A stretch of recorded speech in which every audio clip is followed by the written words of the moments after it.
Oke, teman-teman, jumpa lagi dengan saya ya, Gusti Inovator. Fosil Kelor itu paling saya cintai ya, dari bentuknya, fungsinya, strukturnya, eh, pengalamannya ya. Sebelum di video sebelumnya sudah saya ungkapkan seperti itu.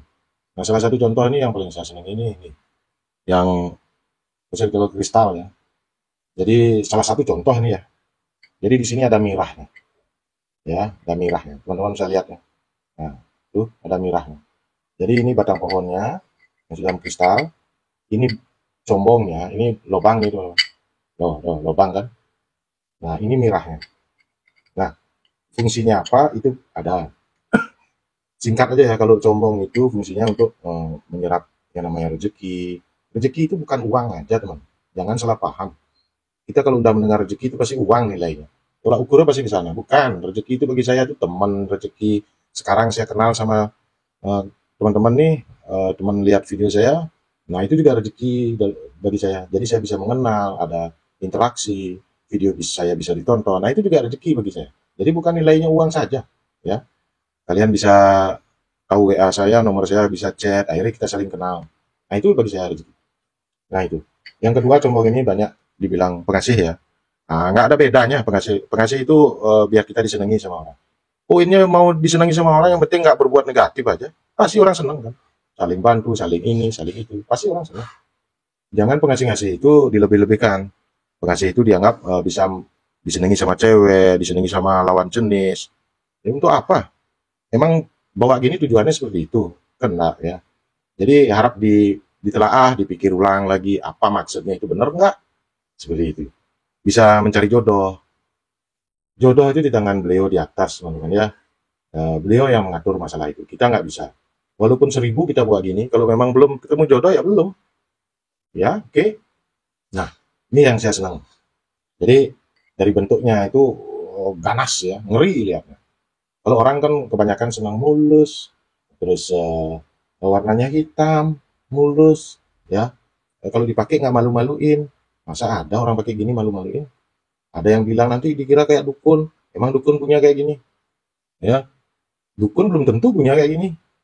Cuman dukun itu lebih sering memakai yang kayak saya gini. Nah, emang saya dibilang dukun? Kan enggak kan? Artinya gini, kalau teman-teman punya fosil kelor atau benda bertuah yang lainnya, pakai itu, jangan disimpan, dipakai, dirasakan pengalamannya apa, rasanya bagaimana, halangannya bagaimana, itu pengetahuan itu ada sebenarnya, cuman yang punya begini enggak senang mempelajari itu, cuman dia pakai gagah-gagahan, pakai biar dilihat orang, biar dikira begini begitu, itu udah melenceng dah tuh. Maksudnya dipakai, difungsikan, apa ini, untuk apa ini semuanya, manfaatnya apa bagi saya, gitu. Apalagi ada bahasa, oh saya malu pakai Pak Gong, nanti, Pak Gusti saya malu pakainya, soalnya nanti dikira dukun, dukun dia belum tentu punya kok, ya. Dan ini susah nyarinya. Dari sekian pulau, sekian tahun saya nyari, cuma dapat bongkahannya sebesar begini. Nah ini saya potong, waktu dapat bongkar itu pun tidak langsung saya potong, bukan setahun baru saya berani bongkar itu. Karena saking sayangnya, maksudnya gini, sayang sekali kalau dibongkar nih, kasihan. Setahun itu. Nah setelah setahun ada bisikan, saya renungkan, baru saya berani bongkar. Oh ternyata begini dalamnya. Dan ini orang bilang banyak, kadang combong itu dibuat-buat gitu. Ya, ini kerasnya luar biasa. Pada lubang itu kelihatan ininya, serat kayu di bagian lubang. Ya, kalau ini dibilang buat-buat, begini teman-teman. Kalau melihat hal-hal seperti ini, ada yang combong dan sebagainya, itu tanya aja bongkahannya mana, videonya waktu ngerjakannya mana, itu ya. Asal usulnya dari mana itu kan harus jelas. Nah ini saya coba center nih. Oh ini warna. Ini fosil kelor warnanya seperti itu. Oh dia memerahkan semua itu. Kalau udah kena sinar, kena lampunya semua merah. Yang tampil itu semua merah. Kayak api ya. Ya yang sinarnya ini lubang seperti itu. Nah, oke ini saudaranya nih. Saudara dalam satu bongkahan. Nah, bentuknya sama, combongnya juga, cuman ini tidak tembus. Ya, oh ini tidak tembus. Combong juga. Nah, ini saudaranya. Masa saya mau main-main untuk lubang-lubangin gitu. Sengaja ngelubangin bagian sini, bagian sini. Sekalian aja bulat gitu buat lubang yang gede. Jangan nanggung yang kecil-kecil. sekalian bulat, katanya menampilkan rezeki kan, biar nggak sedikit rezekinya, kenapa gede ini lubang, ya biar banyak rezekinya, gitu aja sekalian, ya, seperti ini juga. Nah, ini yang bagian mulusnya, jadi bersih, serat tetap kelihatan, cuman urat-urat kayu itu tidak ada di sini. Kalau yang di sini masih ada urat-urat kayu. Seni kan, luar biasa seni teman-teman. Di mana kita mencari gini lagi, apalagi di tahun sekarang. Nah, ini saudaranya semua. Jadi dalam bongkahan itu banyak sekali ada ini ya. Nah, ini sisa-sisanya nih. Oh, oke, coba saya kasih backlight ya mengenai ini ya. Nah, itu, nah, merah semua ya. Ya. Jadi dalam satu kesatuan itu kita harus pahami. Kalau sudah namanya mengeras, memfosil, pasti ada kristal. Kristal itu bentuk dari mineralnya, serat, dan getah, saudara-saudara. Getahnya itu yang mengkristal, yang memfosil jadi satu bagian di fosil kelor. Itu berada di tengah-tengah di sela-sela kristal itu. Kristal itu berada di sela-selanya. Nah, kayak ini contoh. Ya. Nah, ini fosil kelor putih ya.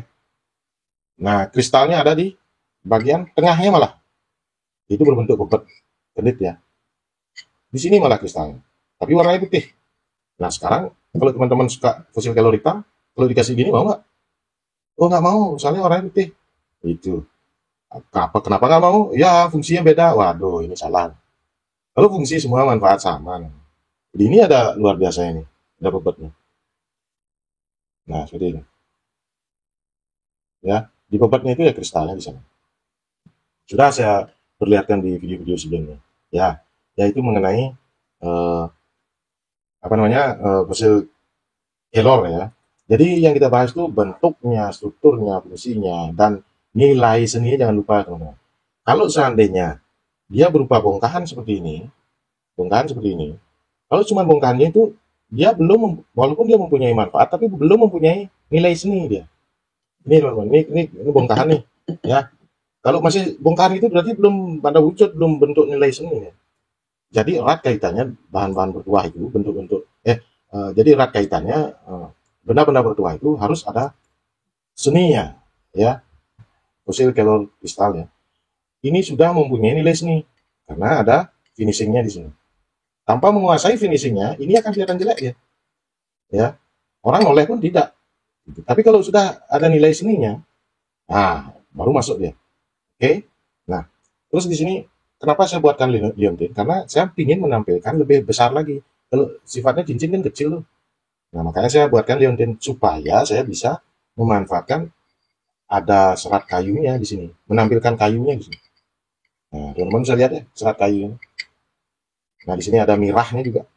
Nah, di sini hitamnya, di sini putihnya, di sini ada merah lagi kecilnya, ya, mirahnya dia.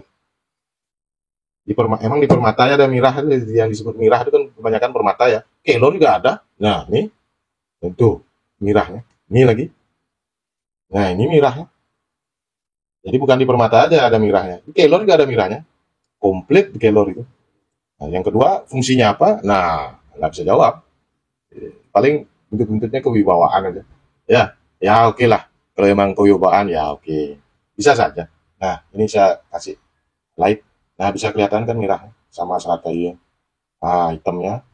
Nah, itu ada serat kayu masih. Nah, ini kristal apa enggak? Tuh, tembus kan dia? Tuh, dong, tuh. Warna apinya keluar. Pasti warnanya api dong, kalau dari kelor. Oke, itu ini juga saya bentuk liontin juga. Jadi ada nilai seni ya. Kalau cuma bongkahan gini aja, sama kayak begini, ya. Nah, ini belum mempunyai nilai seni dia. Baru dibentuk aja dia. Mau bentuk lonjong, bulat, oval, kotak dan sebagainya. Itu terserah. Tapi belum mempunyai nilai seni. Nah, kalau ini sudah memiliki nilai seni. Jadi bongkahan itu berbentuk liontin dengan ada finishingnya. Nah, di tengah-tengahnya ini saya tampilkan serat kayunya. Ini juga kristal, teman-teman. Ini keluarganya Taylor Crystal, The Big Family. Nah, ini pasti merah api ya, seperti ini. Padahal sebelumnya nggak kelihatan ya. Nah, tapi di center kelihatan. Nah, seperti itu, teman-teman. Yang tidak bisa kristal itu adalah galih kelor. Itu baru galih dia. Belum memfosil ya. Kalau fosil, pasti ada badarnya, pasti ada kristalnya, ya, pasti ada serat yang seperti emas gitu, yang memfosil. Itu pasti ada dan keras sekali, teman-teman. Keras dan susah dibentuk, agak lama sih bentuk. Seperti itu. Oke. Nah, itu koleksi saya yang pertama itu fosil kelor. Uang kepeng juga ada. Tapi uang kepeng ini diberikan sama kakek ya. Ada 3 nih. Uang kepengnya, uang kepengnya ini, oh ini Bima. Cuman udah lama ya. Jadi agak susah ya. Ini Bima, teman-teman bisa lihat ya. Nah, ini Bima. Bima itu filosofinya kan kekuatan ya. Jadi oh, ini juga ini Arjuna. Oke. Yang 2 ini Arjuna. Cuman sudah bentuknya sudah agak lama, teman-teman. Jadi zaman kakek saya dulu ya. Ya. Nah, kalau ini Bima, ini Arjuna. Bima itu kekuatan, Arjuna itu kecerdasan. Nah, dulu pernah berantem saya sama istri kalau bawa ini. Arjuna ini. Bagi istri katanya bawa Arjuna ini nyari cewek, gampang cewek-cewek tergila-gila sama kamu, setan kamu, saya bilang. Memang ada dari bentuk uang, mau cewek tergila-gila, kasih uang cewek itu baru tergila-gila dia. Gitu. Gak mungkin gak ada kasih uang kepeng cewek itu mau tergila-gila. Uang kasih 1 miliar tuh baru tergila-gila dia. Saya bilang gitu. Jadi mitos-mitos yang salah itu ya.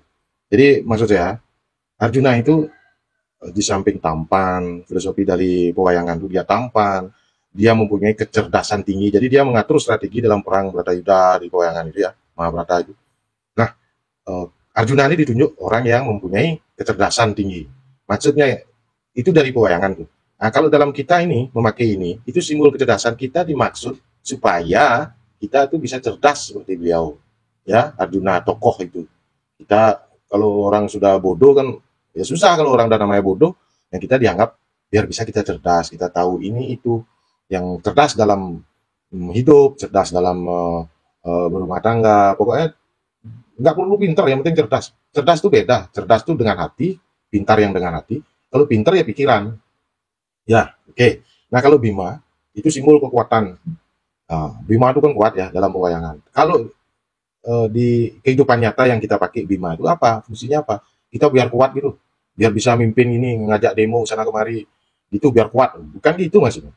Bima itu tokoh kekuatan supaya kita bisa kuat dalam menghadapi cobaan hidup ini. Kita punya cobaan hidup ini yang sangat fantastis ya, cobaan-cobaan hidup kita ini.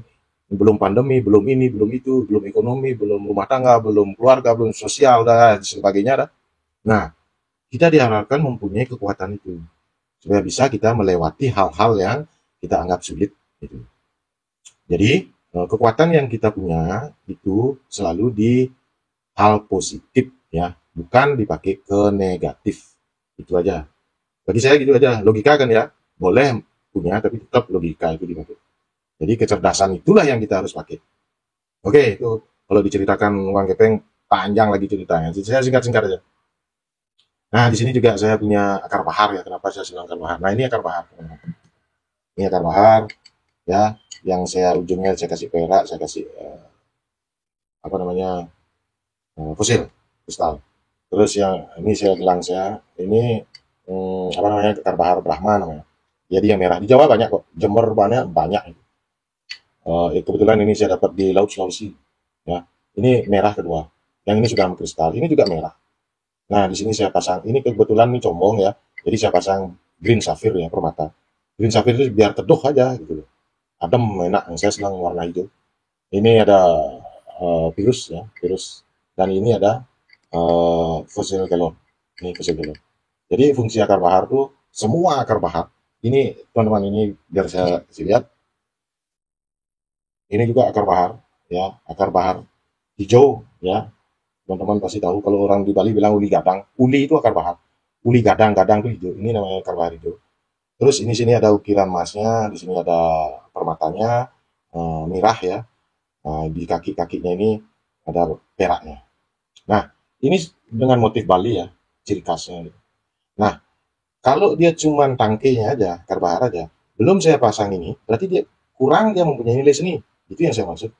Jadi kemaslah barang-barang bertuah itu dengan seni, ya. Kalau tidak mempunyai nilai seni ya apa jadinya? Gitu. Nah, kalau ini akar bahar juga geringsing ya. Kalau di Bali dibilang geringsing hitam putih hitam putih hitam putih gitu. Cuman ini paling renyah, teman-teman.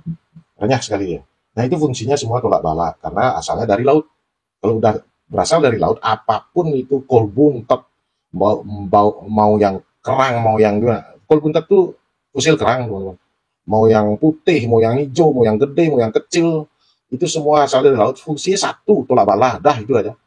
Tolak sihir karena laut, ya. Mau orang bilang ini itu nggak usah. Satu dia fungsi dia, utamanya adalah tolak bala. Ya kita yang pakai itu biar apa namanya terbebas dari gangguan-gangguan. Ya lanjut lagi ya. Nah terus saya punya di sini juga ada eh, apa namanya mustika. Teman-teman kan pasti tahu mustika. Ini mustika lipan ada dua. Ya yang teman udah lihat nih. Di sini juga ada. Di sini saya kemas antara fosil kelor yang yin yang itu yang hitam putih itu. Saya pasangin mustika lipan. Intinya mustika lipan itu membawa keberuntungan. Artinya keberuntungan itu apa? Dari kita nggak punya teman ini, akhirnya punya teman gini. Nah itu loh. Jadi hal-hal yang simpel yang ada di dunia kita ini bukan dunia hayalan. Nanti kita akan mendapatkan keberuntungan atau keajaiban gitu. Enggak begitu maksudnya. Terus ini juga akar bahar nih teman-teman ya. Ini akar bahar hanya ada di Laut Sulawesi yang paling dalam. Ya ini saya dikasih teman dari Sulawesi, dikirimin gini. Jadi di bawahnya ini akar bahar hitam, di luarnya ada emasnya. Jadi kulitnya itu emas, gitu. Ya, ini langka ini dan sulit dicari. Tuh akar bahar. Nih, saya punya. Ini juga semuanya merah. Jadi merah itu bisa dilihat dari nih kristalnya. Nah itu kan bisa kelihatan. Di Jawa banyak kok. Di Jember, daerah Jember, di pinggir-pinggir laut tuh banyak. Oke, kita lanjut. Ini gedebong pisang ya.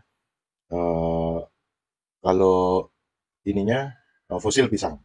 Kalau dalam Balinya ini fosil gedebong namanya. Las gedebong orang sering bilang. Las gedebong ini saya ada dua. Ini satu yang berbentuk liontin satu. Ini semua kristal ya ininya. Apa namanya tembus cahaya ini kristal. Nah, gedebong pisang ini atau fosil pisang ini, pisang emas nih, itu disenengin oleh makhluk astral ya.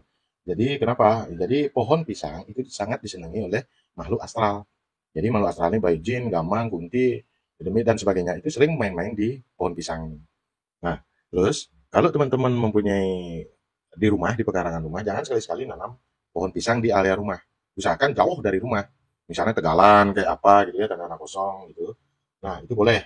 Karena apa? Saya sering sekali melihat mereka ini pasti bergerombol di pohon pisang. Seperti itu. Nah, apalagi fosilnya. Otomatis fosil ini kan pasti disenangi pohon pisang nih Gusti, disenengin makhluk astral nih Gusti. Ya, betul. Jika saya membawa ini, akan terasa sekali ada yang mendekat, ada yang apa namanya, pokoknya banyak lah ada yang mendekat gitu ya. Nah, ini sumbernya seperti itu. Terus apa fungsinya? Ya fungsinya cuman yang begitu-begitu hormat sama kita. Cuman hormat, mengagumi kita seperti itu. Kalau tolak balanya apanya enggak lah. Dia hanya mendekati kita, dia kagum sama kita, dia hormat sama kita, sebatas itu aja. Kalau bagi yang melihat, gitu. Kalau yang tidak melihat akan terasa nanti energinya kok ada rasa gini ya, rasa gitu ya. Nah, misalnya nih teman-teman uji nyali ya, berada di tempat-tempat angker gitu ya, uji nyali nih, bawa aja ini, cepat dah datang dia. Nanti dia akan mendekat dia, ya. Ini yang disenengin. Di samping itu pisang emas itu, yang pisangnya kecil-kecil segini itu paling disenengin sama makhluk astral, pisangnya itu. Nah makanya di Bali ya, pada saat Kajang Kliwon gitu ya, bagi teman-teman yang di Bali itu Kajang Kliwon, di depan rumah itu giniin rarapan kalau orang Bali bilang, itu usahakan isiin pohon pisang mas 3 biji untuk taruh di depan. Karena di luar atau di jalan itu di pekarangan itu di luar itu banyak yang seliweran biar nggak terganggu. Jadi kita taruh pisang mas. Gitu. Teman-teman di Jawa juga boleh. Misalnya Jumat Kliwon gitu ya. Nah itu taruh aja di depan depan rumah, jangan di dalam rumah, depan rumah pisang mas sama kopi sedikit, gitu 1 gelas setengahnya itu. Taruh aja gitu, pakai gelas plastik, taruh di depan. Jadi dia tidak akan tidak akan mungkin sampai berani masuk kalau sudah melihat pisang mas itu. Karena itu yang mereka senangi. Di sini saya punya tongkat ya, cuman ini agak panjang nih. Ini tongkatnya tongkat kayu beradah namanya. Biasanya dipakai gagang kris ya, kurang lebih ya. Nah, ini saya dapatkan di sungai. Di kayu berada ini saya tempatin 13 mirah delima. Ini semua ada hitungannya, ada maksudnya. Mirah delima itu semua ada saya taruh di sini, di bagian-bagian ini. Ini semua mirah delima, teman-teman. Yang paling keras energinya ini yang hitam. Ini yang paling keras. Nah, seperti ini ya. Ini ada berapa ini? 5, terus di bagian ini juga saya ada isi satu, terus di sini juga ada. Pokoknya totalnya semua ada 13 ya di tongkatnya. Nah, ini juga di ujung ini ada. Ini saya dapatkan di sungai ya. Di sungai kebetulan air sungainya agak surut, terus kayu ini menonjol keluar. Menonjol keluar, nah habis itu saya potong. Artinya kenapa dia dia aja sendiri yang menonjol keluar? Artinya kayak gini. eh, Kayak kita dikasih gitu loh. Ini saya kasih kamu ini. Akhirnya dia menonjol keluar gini. Nah, habis itu saya potong. Ini saya pakai tongkat. Kalau lagi ada upacara di pura gitu, ini sudah keliling pura yang ada di Bali sama di Jawa. Ini saya pakai untuk khusus untuk sembahyang. Ini ada mirah limanya, itu semua ada maksud tertentunya.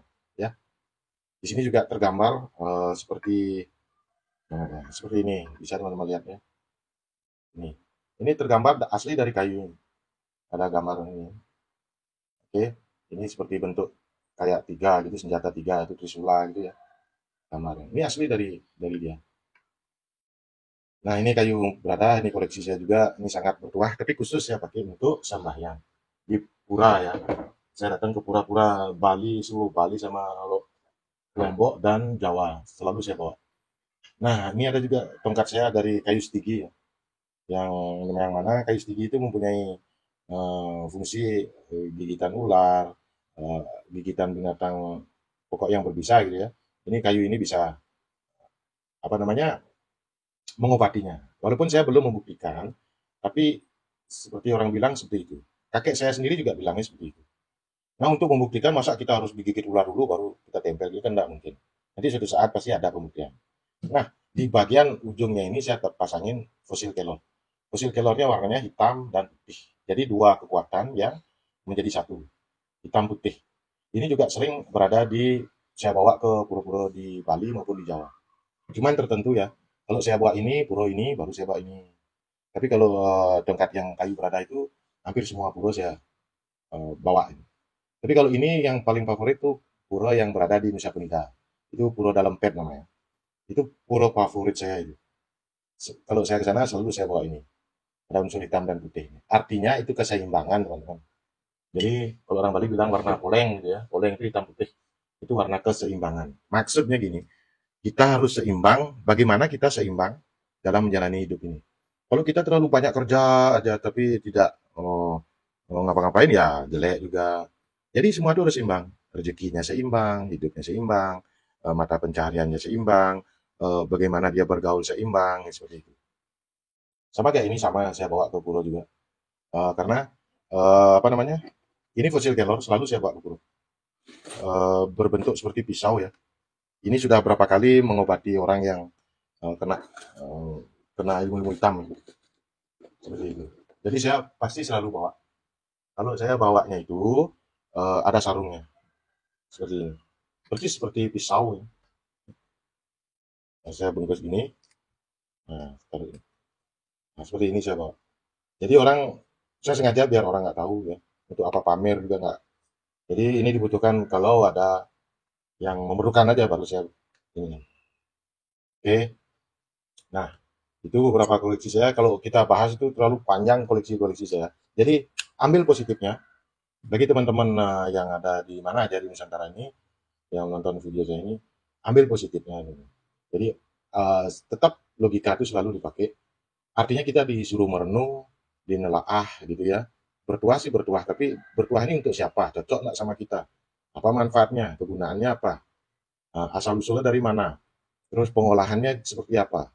Kalau dia berbentuk fosil kelor, pada saat bahannya seperti apa bentuknya nih? Pasti yang punya pasti tahu punya bahannya kan. Minta foto bahannya, videonya saat dia membelah, saat dia memproses, saat dia jadi batu permata atau jadi cincin, jadi liontin dan sebagainya. Jadi harus harus punya itu semua. Nah itu kita pakai cocok enggak? habis itu manfaatnya bagaimana, hasilnya bagaimana, pengalamannya seperti apa. Kalau ini seperti yang saya bawa ini salah satu benda seni ya, yang mana di atasnya saya taruh fosil kelor, galih kelor nih. Ini warna hitam, putih, coklat. Ada 3 warna, tridatu. Nah ini saya kemas pakai perak. Ini untuk saya merokok. Nah ini gading dari India nih teman-teman. Ini dari India. Nah anehnya adalah begitu saya ngerokok pakai ini, rokok apapun mereknya itu rasanya sama semua, hambar. Ya, mau rokok ini saya isap rasanya hambar. Entah itu kenapa, nggak tahu saya. Nah seperti ini. Ini sudah sering sekali saya pakai, sampai sampai begini dia. Ya, oke. Terus tidak, terus terima kasih banyak nih teman-teman yang sudah menonton video saya, ambil positifnya. Kita sama-sama belajar. Saya bukan orang yang super duper ya. Saya sendiri juga belajar dari kecil. Yang mantapnya itu di 16 tahun kemarin saya sudah menggeluti. Nah ini bagi teman-teman yang sudah ada beberapa teman yang pesan sama saya fosil kelor, kristal maupun yang hitam dan sebagainya. Teman-teman dari Jawa juga, dari Jakarta, dari Tuban, Banten, Lampung, Malaysia dan Singapura juga ada. Sidoarjo, Mas Budi ya, Mas Endi juga di Jogja, Boyolali juga. Nah itu saya ucapkan terima kasih banyak sharing-sharingnya. Jadi jangan sampai bosan-bosan ya, kita tetap belajar, sharing, kendala apa, kemajuannya bagaimana, pengalamannya seperti apa. Nanti bisa gabung di grup saya, tinggal di chat ke nomor saya ini ya, minta gabung ke grup, saya masukkan, nanti kita sama-sama sharing lah. Jadi yang namanya fosil kelor itu bukan dari zaman batu akik yang waktu ngebom itu, bukan. Yang namanya fosil kelor itu waktu zaman kakek buyut saya sudah ada fosil kelor itu. Bukan pada saat ngebomnya batu akik semua itu baru semua giniin batu akik, bukan. Jadi fosil kelor itu sudah puluhan tahun dan waduh itu zaman nggak enak lah, itu sudah ada itu gitu. Ya. Nah, itu saya kembangkan lagi pengalamannya. Jadi ada beberapa mitos-mitos yang nggak perlu kita pakai ya. Jadi hal apa yang saya harus lakukan, mana yang nggak boleh, mana yang boleh gitu. Jadi banyak sekali ilmu di sana yang kita pelajari pelan-pelan. Ya, yang jelas ini tidak ada bukunya, tidak ada teoritisnya. Jadi dari pengembangan kita semua, bukan saya aja, teman-teman juga ada sharing pengalaman. Silakan di komentar boleh, di chat boleh. Oke. Jadi biar generasi makin tahu apa warisan-warisan dari leluhur kita gitu. Ya. Oke. Untuk kali ini itu dulu mengenai apa koleksi saya, menjawab pertanyaan dari teman-teman itu, permintaan dari teman-teman untuk menanyakan itu ya, ambil positifnya, kita sama-sama belajar. Oke, terima kasih banyak. Salam sehat selalu. Ciao.